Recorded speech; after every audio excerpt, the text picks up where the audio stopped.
सीताराम पदाम्बुजो मधुकर यन्मानसं लीयते। सीताराम गुणावली निशिदिवा यस्या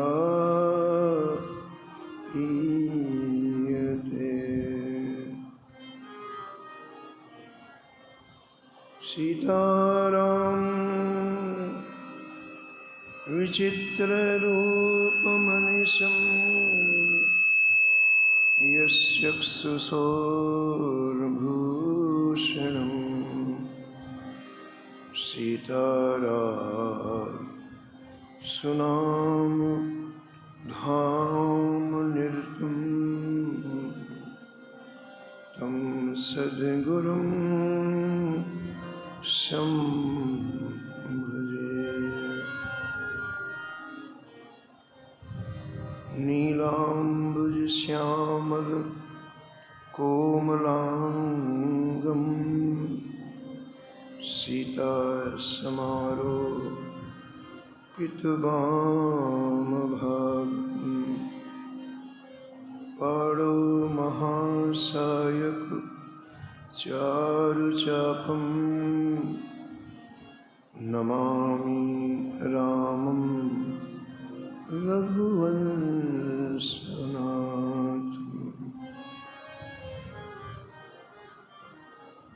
यत्र यत्र रघुनाथ कीर्तनं तत्र तत्र कृतमस्तकाञ्जलिं वाष्पवारि परिपूर्णलोचनं मारुतिं नमत राक्षसान्तकम्। वाञ्छाकल्पतरुभ्यश्च कृपासिन्धुभ्येव च पतितानां पावनेभ्यो श्रीवैष्णवेभ्यो नमो नमः। भक्त भक्ति भगवन्त गुरु चतुर्नाम वपुए। इनके पद वंदन किए नासत विघ्न हने।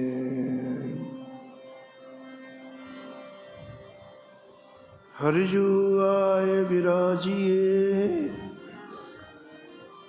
कथा सुनहु इतिहास।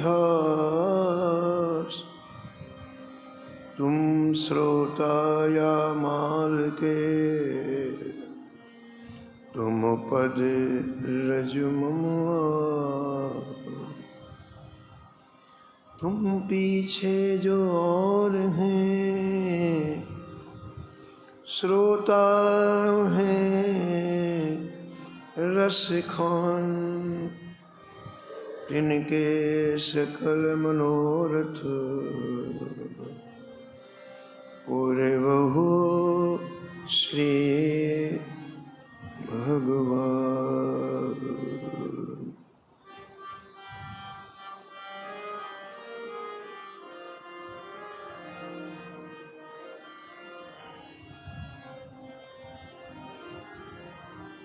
राधे राधे गोविंद गोविंद राधे। गोविंद गोविंद राधे।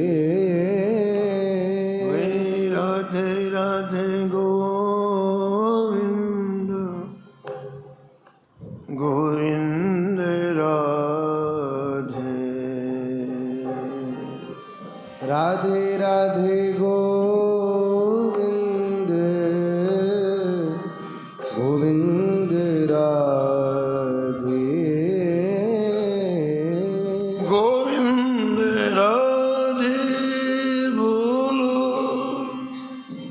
गोपाल राधे गोविंद राधे बोलो गोपाल राधे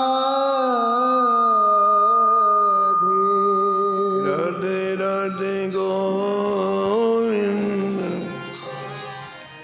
गोविंद राधे राधे गोविंद गोविंद राधे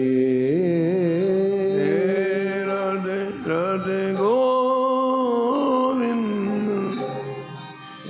गोविंद राधे राधे राधे गोविंद गोविंद राधे गोविंद राधे बोलो गोपाल राधे गोविंद राधे बोलो गोपाल राधे राधे राधे गोविंद गोविंद राधे राधे राधे गोविंद गोविंद राधे राधे राधे गोविंद गोविंद राधे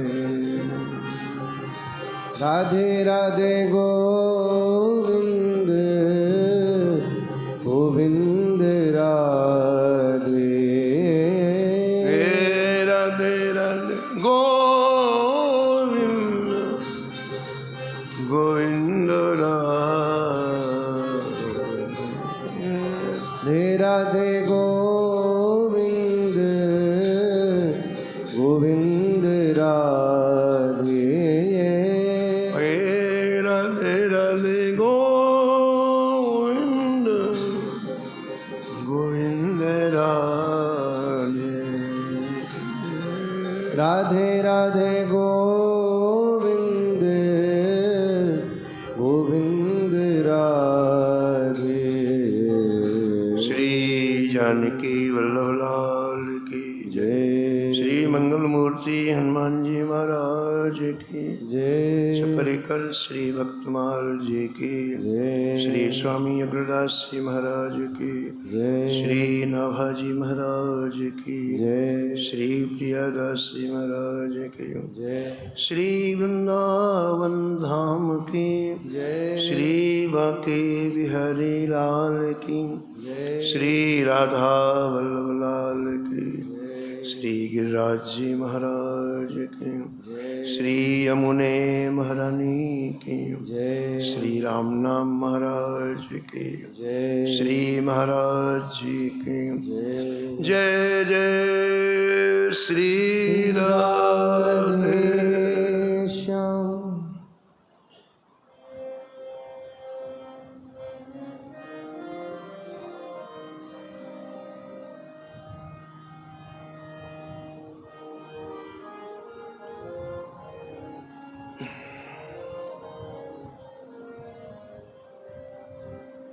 कली कुटिल जीव निस्तार हित श्री वाल्मीक तुलसी भयो कलि कुटिल जीव निस्तार हित श्री वाल्मीक तुलसी भयो त्रेता काव्य निबंध करी सतकोटि रामायण त्रेता का निबंध करी सतकोटि रामायण एक अक्षर उद्धरे ब्रह्म हत्यादि परायण। एक अक्षर उद्धरे ब्रह्म हत्यादि परायण। अब भक्तन सुख देन बहुर लीला विस्तारी।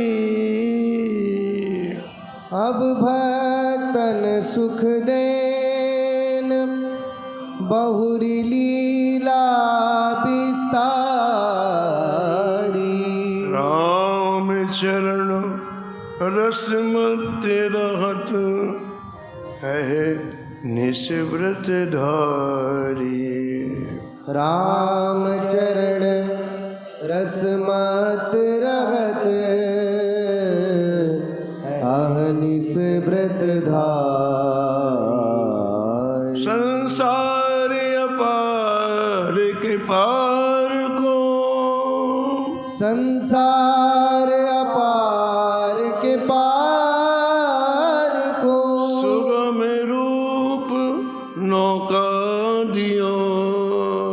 सुगम रूप नभ का दियो। कली कुटिल जीव निस्तारोहित। कलि कुटिल जीव निस्तारहित।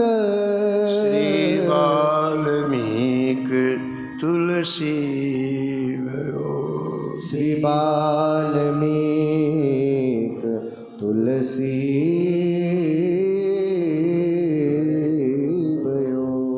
प्रथा स्मरणी परम वंदनी श्री भक्तमाल के रचयिता श्री नाभा गोस्वामी जी इस छप्पे में कलि पावन अवतार संत शिरोमणि श्री गोस्वामी तुलसीदास जी महाराज का स्मरण किया है और निष्कर्ष के रूप में कहते हैं कि कलि के कुटिल जीवों का निस्तार करने के लिए गोस्वामी तुलसीदास जी श्री आदि कवि वाल्मीकि जी गोस्वामी तुलसीदास जी के रूप में अवतार लिया।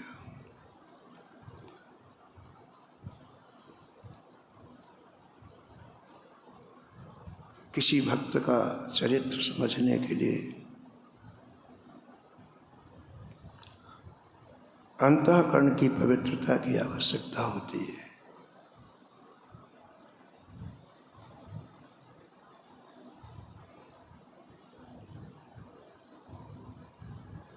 श्री गीता वाटिका में पूज्य राधा बाबा के हृदय में पूज्य भाई जी की अनेक लीलाएं प्रकट होती। श्री हनुमान प्रसाद पोद्दार जी की अनेक लीलाएं प्रकट होती। और जब कभी लिखते थे उन लीलाओं को तो इतने कागज इकट्ठे हो जाते एक दिन में। और कभी कभी प्रेमियों के बीच में किसी किसी लीला का वो वर्णन करते तो लोग कहते कि बाबा हम लोग भी भाई जी के साथ में 24 घंटे रहते हैं, हमें क्यों नहीं होती इन लीलाओं का वो अनुभव, इन लीलाओं का स्फुरण हमें क्यों नहीं होता है। तो पूज्य राधा बाबा कहते हैं कि पहले तुम नाम जप का नियम लो, अंतःकरण की मलिनता दूर हो तो भक्त का चरित्र प्रकाशित हो। नहीं पास में रहते हुए समीप में रहते हुए भी भक्त का चरित्र प्रकाशित नहीं होता है।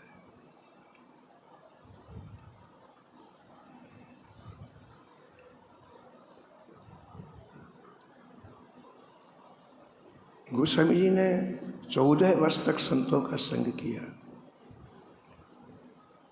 और एक जगह रह के नहीं, संपूर्ण भारत ही नहीं दिव्य लोकों में जाकर सत्संग किया। श्री काकभूषण जी का सत्संग किया। जिन खोजा तिन पाइयाँ गहरे पानी पैठ। ऐसे ऐसे सिद्ध संत मिले, उन्हें काकभूषणी जी के पास भेज दी। तो उन्होंने निष्कर्ष निकाला, यदि संतों के हृदय के भावों को समझना है तो जितना हो सके नाम जप करना चाहिए।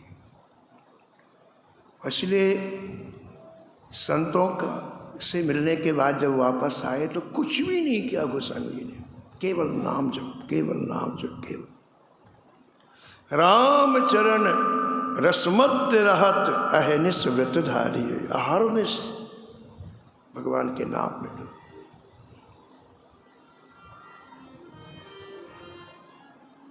आज भी सब कुछ प्राप्त है, ये नहीं कि त्रेता में था कि द्वापर में था। आजकल ना ना, भगवान की लीलाओं में काल बाधित नहीं होता है, काल कुछ नहीं कर सकता। पूज्य महाराज जी श्री मुथालय जी महाराज कहते थे, भगवान की सभी लीलाएं अनादिकाल से चली आ रही, अनंत ब्रह्मांड है, उनमें से एक ब्रह्मांड में हम लोग हैं। सृष्टि में अनंत ब्रह्मांड है, उनमें से एक ब्रह्मांड में हम लोग। अब देखो अनंत ब्रह्मांड में कहीं भगवान का जन्म हो रहा है, राम जी का, कहीं कृष्ण जी का जन्म हो रहा है, कहीं राम जी का राज्याभिषेक हो रहा है, कहीं भगवान श्री कृष्ण द्वारका जा रहे हैं। अब कोई ना कोई लीला सतत चलती रहती है। तो भक्त के जीवन में क्या होता है, महाराज जी कहते थे श्रीमदाचार्य जी महाराज, कि जब उसका चिंतन पूरी तरह से समाहित होता है, एकाग्र होता है, तो भगवान क्या करते हैं, किसी न किसी ब्रह्मांड से उसके चित्त को जोड़ लेते हैं और वहाँ की प्रत्यक्ष लीला उसे दिखाई, काल्पनिक नहीं। त्रेता में जैसे राम जी ने अवतार लिया तो किसी ब्रह्मांड में से राम जी का अवतार हो रहा है, वहाँ से चित्त को और साफ बिल्कुल स्पष्ट दर्शनों से स्पष्ट देखता है, क्योंकि भगवान की लीलाओं का विराम नहीं है। जैसे प्लग है, आपने प्लग लगा दिया, पंखा चलने लग गया, करंट है तभी तो चल रहा है ना। ऐसे लीलाएं चल रही हैं, इस चित्त रूपी प्लग को ठाकुर जी जोड़ देते हैं और वहाँ की समस्त लीलाएं दिखाई पड़ने लगती प्रत्यक्ष रूप से। ऐसे गोस्वामी जी जब काशी में आकर के और भगवान के नाम में उन्मत्त हो गए तो वह अनंत अनंत लीलाएं प्रत्यक्ष दिखाई पड़ने लग गई गोस्वामी जी को। और जब उसका वर्णन करने के लिए आपने कलम उठाई तो आशुतोष भगवान शंकर ने कहा, बाबा तुम्हारे हृदय में जो लीलाएं प्रकट हुई हैं इतनी मधुर हैं, इतनी सुंदर हैं, इतनी रसमय हैं, मेरी इच्छा है संसार का प्रत्येक प्राणी इसे पिए। सर्वे भवन्ति सुखिनः सर्वे सन्तु निरामयाः। आशुतोष भगवान शंकर कहते, मेरी ऐसी इच्छा है कि आपकी जो सरस रसमयी लीलाएं आपके हृदय में स्फुरित हुई हैं उसका पान जीव मात्र करे, संसार का प्रत्येक प्राणी करे।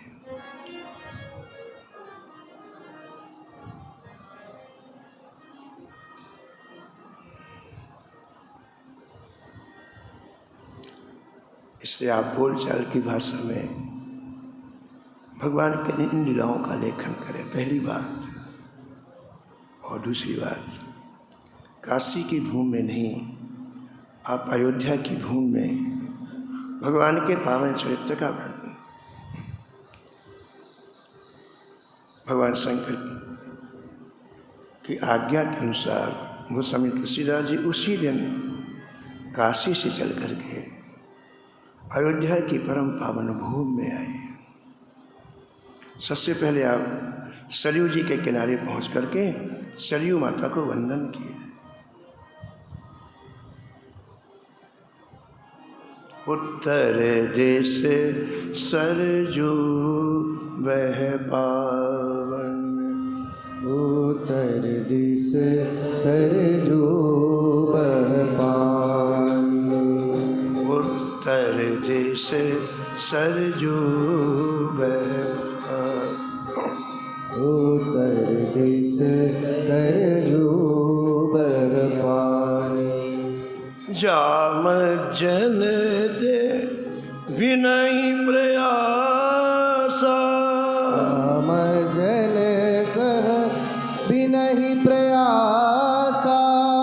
जाम जन ते विनय प्रयासा।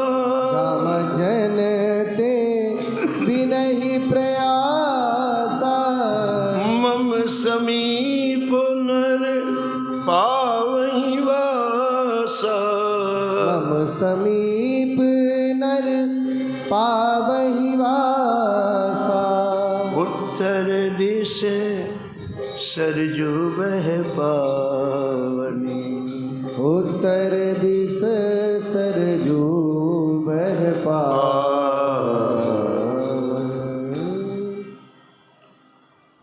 श्री सरयू जी को साष्टांग दंडवत प्रणाम किया गोस्वामी जी ने और कहा, माँ बताओ मैं भगवान के इस पावन चरित्र का प्रणयन कहाँ करूं?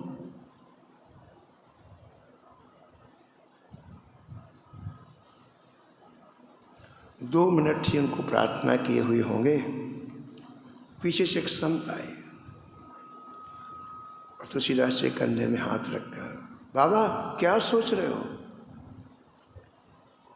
तुलसीदास जी ने कहा कि मुझे भगवान के परम पावन चरित्र का प्रणयन करना है।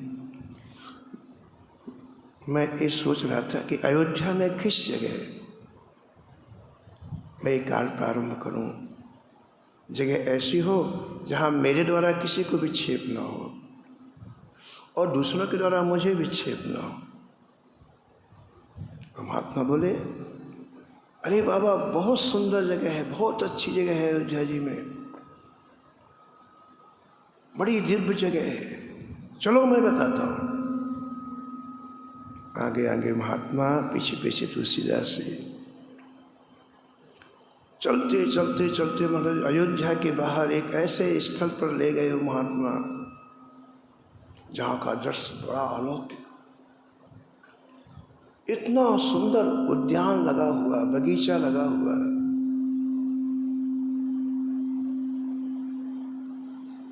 हर वृक्ष एक निश्चित दूरी पर, हर वृक्ष की सुंदरता देखने लायक थी। पूरा का पूरा उद्यान कई किलोमीटर लंबा चौड़ा था। वहाँ की वृक्षावली, वहाँ की लताएं, वहाँ के पुष्प अद्भुत मनमोहक थे। महात्मा के साथ चलते चलते आप जब बीच उद्यान में पहुंचे तो देखा एक विशाल वटवृक्ष वहाँ खड़ा हुआ है। उस वटवृक्ष के चारों तरफ चबूतरा बना हुआ है।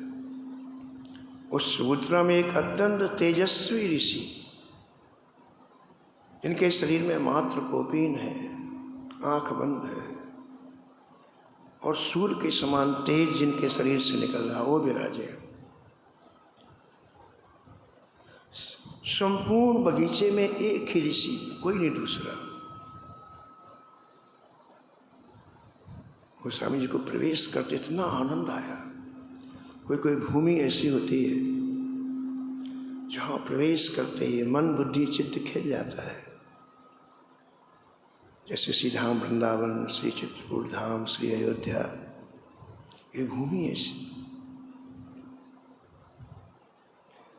पाप भारी होते हैं, इन भूमियों का स्पर्श होते ही हमारे अंतःकरण से पाप खिंच जाते, बाहर आ जाते हैं, इसलिए हल्कापन लगता है, बड़ा सुकून लगता है, संतोष लगता है। तो गोस्वामी जी जब उस उद्यान में गए तो इतना अच्छा लगा, गोस्वामी मन खिल गया, बुद्धि खिल गई। महात्मा जी के समीप में पहुंच करके विनम्रता पूर्वक हाथ जोड़ करके गोस्वामी जी ने जय जय सीताराम किया। महात्मा जी ने आँख खोली, गोस्वामी जी को देखते इतने प्रसन्न हुए। वो चबूतरे से नीचे आए और गोस्वामी जी को साष्टांग दंडवत प्रणाम किए, अपने भाग्य की प्रशंसा की। मैं कितना सौभाग्यशाली हूँ, आज मुझे एक ऐसे संत का दर्शन हो रहा है जिन्हें भगवान की लीलाओं का प्रणयन करना है। अपने भाग्य की प्रशंसा करना है।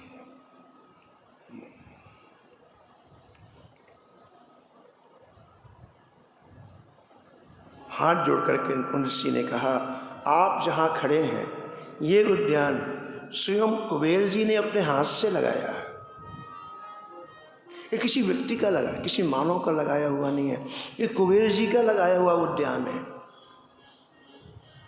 भगवान, मेरे गुरु जी यहाँ भजन करते थे,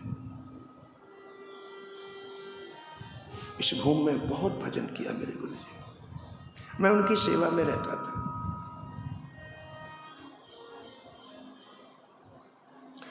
गुरु जी का जब अंतिम समय आया तो गुरु जी ने कहा, बेटे अब हम भगवान के धाम में जा रहे हैं। मैंने कहा, गुरु जी मैं भी चलूंगा। बोले नहीं, यहाँ कुछ वर्षों के बाद रामायण की रचना करने वाले महान संत गोस्वामी तुलसीदास जी पधारे, तुम उनका दर्शन करना और इस वटवृक्ष के नीचे जहाँ तुम बैठे हुए हो उनको प्रार्थना करना, आप यहाँ विराजमान होकर के मानस की रचना करें। मेरी इच्छा है तुम ऐसे संत का दर्शन करो, फिर तुम मेरे पास आ जाओ।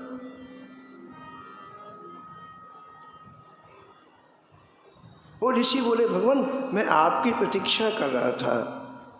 आज श्री रघुनाथ जी ने कितनी कृपा की, कितना अनुग्रह किया।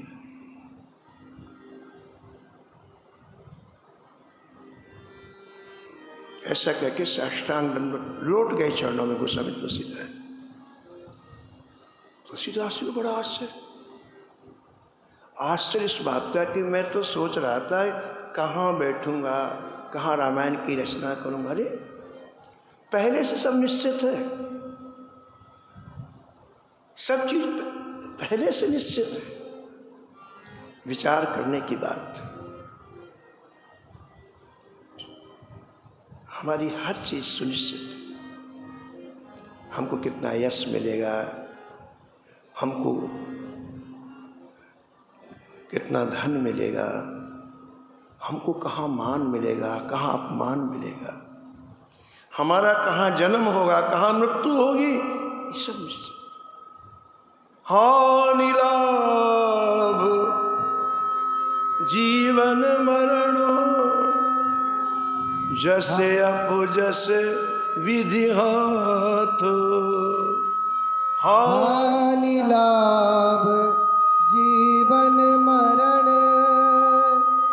जसे अपजस विधि हाथ। जसे अपयस विधि हाथ, जसे अपजस विधि हाथ। सुनिश्चित है। सीता जी की खोज के लिए हनुमान जी गए, बंदरों को प्यास लगी। हनुमान जी ने देखा कि कहीं पानी हो तो इनको पानी पिलाया जाए, तो पहाड़ में एक पानी में रहने वाले पक्षी दिखाई पड़े,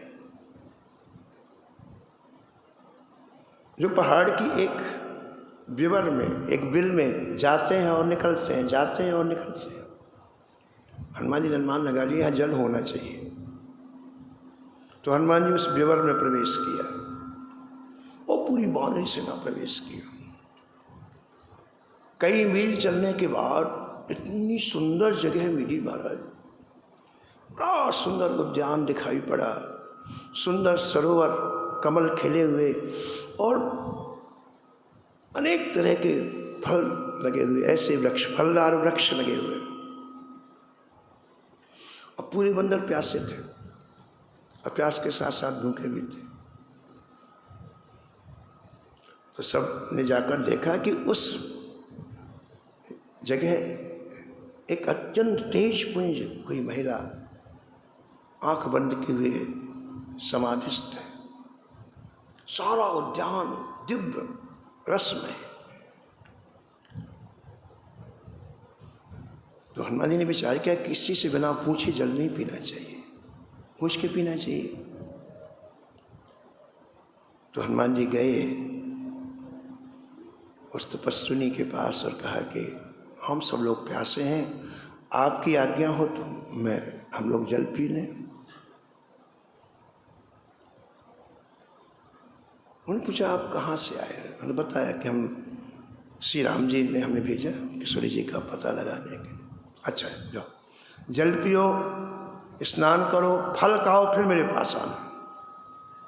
अब इतने प्यासे थे सब जा करके जम के जल पिए, फल खाए और इसके बाद तपस्विनी के पास आए। तो उसने कहा ये जो तुम देख रहे हो ना इतना सुंदर ये स्थल, ये स्थल भगवान शंकर के द्वारा निर्मित है। मेरी एक सखी थी जिसका नाम हेमा था, वो नृत्य कला में बहुत निपुण थी, बहुत सुंदर नाचती थी। एक बार शंकर जी को उसने नृत्य दिखाया और शंकर जी इतने प्रसन्न हुए, बोले तुम अब यहीं रहो, ये पुर में तुमको देता, ये जगह में तुमको देता। भगवान शंकर ने ये जगह हेमा को दे दिया। वो मेरी सखी थी, बहुत दिन तक यहाँ रहा रही। और जो भगवत धाम जाने लग गई तो उसने मेरे से कहा कि तुम अब यहीं रहो, यहाँ एक दिन श्री राम जी के दूत आएंगे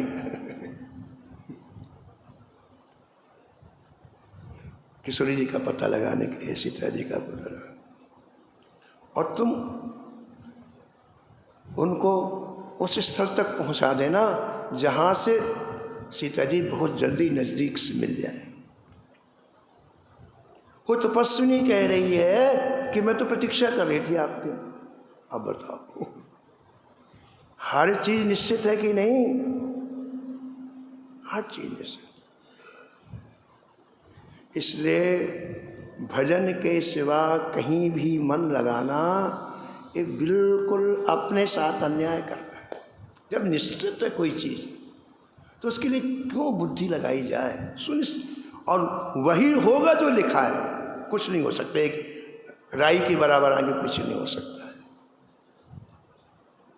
प्रारब्ध कर्म पहले रचा, प्रारब्ध कर्म पहले रचा, पाछे रचा शरीर, पाछे रचा शरीर, तुलसी चिंता क्यों करे, तुलसी चिंता क्यों करे, भजले श्री रघुवीर, भजले श्री रघुवीर। तो उस उद्यान में जाते गोस्वामी जी को बड़ा आश्चर्य हुआ, अरे ये पहले से निश्चित था कि मुझे यहाँ आना है।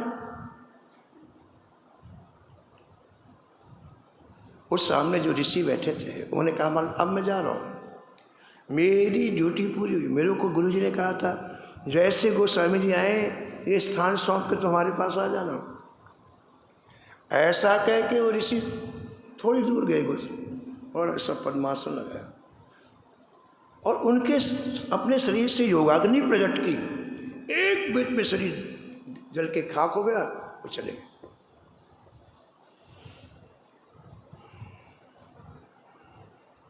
भगवान के इस विचित्र विधान को देख करके गोस्वामी जी बार बार प्रभु की कृपा की याद।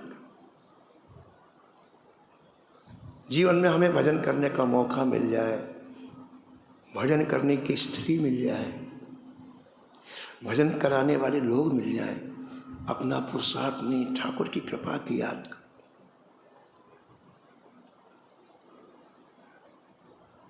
उससे क्या होगा? उससे और ठाकुर जी कृपा प्राप्त। लेकिन जब हम चतुराई जोड़ देते हैं, मेरी बुद्धि से ऐसा हुआ, अरे मैंने तो ठाकुर की कृपा पीछे हट गया। मन क्रम वचन छाड़ चतुराई, मन क्रम वचन छाड़ी चतुराई, मन क्रम वचन छाड़ चतुराई, मन क्रम वचन छाड़ी चतुराई, भजत कृपा करी है रघुराई, नमा हरि है रघुराई, भजत कृपा करी है रघुराई। भजत कृपा करी है रघुराई।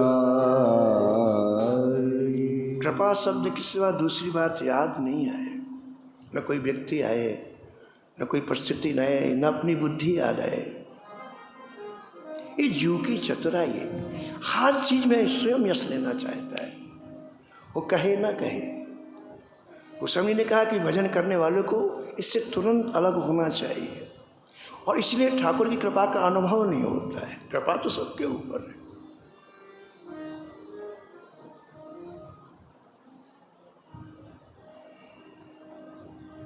तो इतनी सुंदर व्यवस्था देखकर गोस्वामी जी के हृदय से निकला, देखो देखो श्री ठाकुर जी की कितनी कृपा मेरे ऊपर है।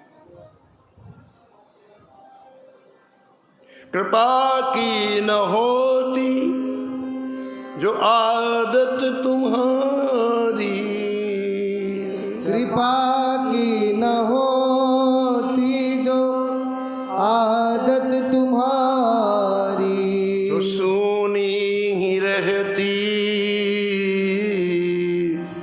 अदालत तुम्हारी, तो सुनी ही रहती अदालत तुम्हारी, जो दीनों के दिल में जगह तुम न पाते, जो दीनों के दिल में जगह तुम न पाते, तो किस दिल में होती इबादत तुम्हारे, तो किस दिल में होती इबादत तुम्हारी।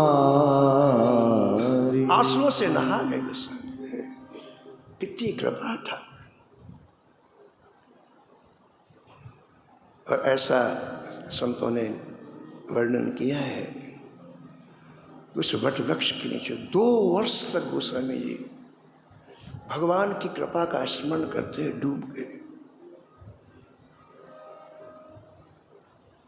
भगवान की कृपा से संबंधित गोस्वामी जी ने विनय पत्रिका में अनेक पदों की रचना की है।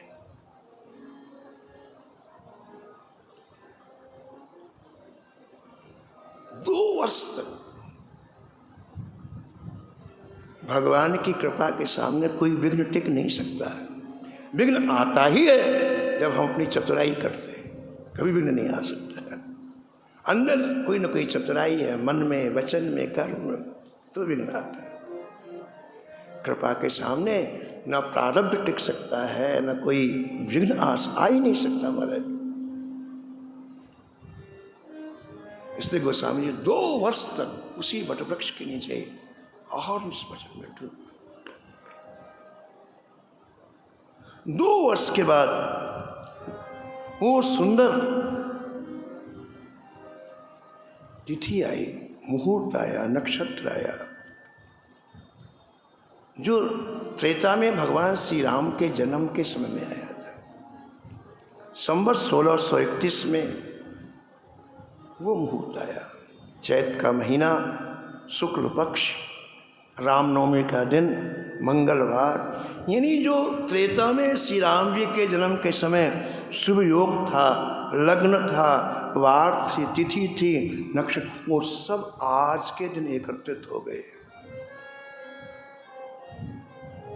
इतना सुंदर मुहूर्त पहली बार सृष्टि में आया।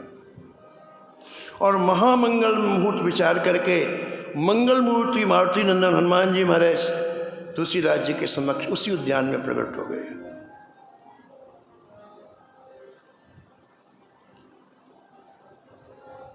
तुलसीदास जी ने दर्शन किया, विह्वल हो गए। हनुमान जी परम भागवत थे। हनुमान जी के रोम रोम से भगवान नाम निकलता है।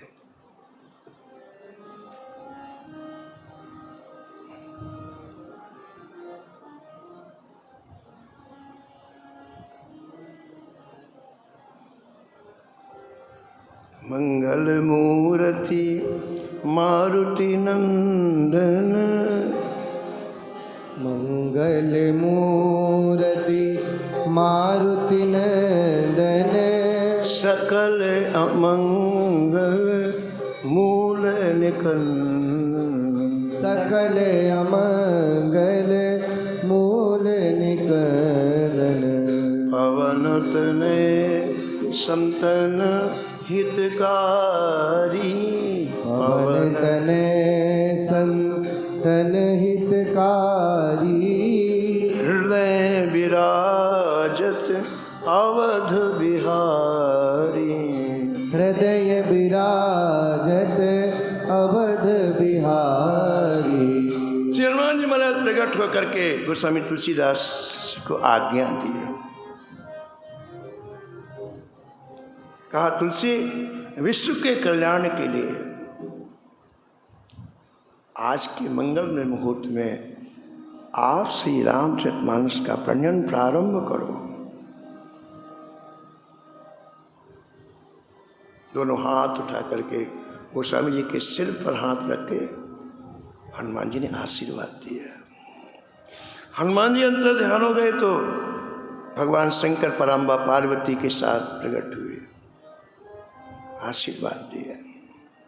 और इसके बाद तो लाइन लग गई। सरस्वती जी प्रकट हुई, श्री गणेश जी प्रकट हुए, शेष जी प्रकट हुए, सनकादिक प्रकट हुए, नारदारी प्रकट हुए और सबने तुलसीदास जी की जय जयकार करते हुए कहा महाराज एक मंगलमय ग्रंथ का आप इस मंगलमय मुहूर्त में प्रारंभ करो।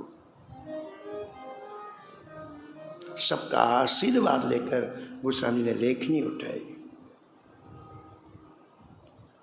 संबत 1631, संबत 1631, करऊं कथा हरिपद धर सीसा, करऊं कथा हरिपद धर सीसा, यही दिन राम जन्म श्रुति गावही, यही दिन राम जन्म श्रुति गावही, तीरथ सकल तहाँ चल आवही, तीरथ सकल प्राण सरगावही, नौमी भौम वार मधुमासा, नौमी भौम हर मधुमास, अवधपुरी चरित प्रकाश, अवधपुरी यह चरित प्रकाश। सभी के मंगल में आशीर्वाद से गोस्वामी तुलसीदास जी ने इस पवित्र ग्रंथ श्री रामचरितमानस का लेखन प्रारंभ किया। अब लिखेंगे, कब पूरा होगा ये कथा आप कल श्रवण करेंगे। समय की मर्यादा में वाणी को ही विराम। नमो नमो श्री भक्त सुमाल, नमो नमो श्री भक्त सुमाल, नमो नमो श्री भक्त सुमाल, नमो नमो श्री भक्त सुमाल। जाके सुनत महात्म नासत, जाके सुनत महात्म नासत, और झलकत राधा नंदलाल, और झलकत राधा नंदलाल। गद गद स्वर पुलकितो अंग अंगनी, गद स्वर पुलकित अंगनी लोचन बरसत असुवन जार। लोचन बरसत असुवन जा। हाँ उतर जात अभिमान ब्याल विष। कर जात अभिमान ब्याल विष। लेत जीवाय सुरस तेहि काल। लेत जीवाय सुरस तेहि का। होत प्रीत हरि भक्त जनन सो। होत प्रीत हरि भक्त जनन सो। लेत शीघ्र हटि शरण प्रचार। लेत शीघ्र हठि चरण प्रचार। तजत कुसंग लेत सत्संगति। जगत कुसंग लेत सत्संगति। भाग जगत को अद्भुत भार। भाग जगत को अद्भुत भार। निशिवासर सोवते अरु जागत। शिवासर सोवत अरु जागत। रोम रोम हुए करत निहार। रोम रोम है करत निहार। श्री अग्र नारायण दास प्रिया प्रिय। अग्र नारायण दास प्रिया प्रिय। श्री अग्र नारायण दास प्रिया प्रिय। अग्र नारायण दास प्रिया प्रिय। प्रगति जीवन रसिक रसार। प्रगति जीवन रसिक रसार। नमो नमो श्री भक्त सुमार। नमो नमो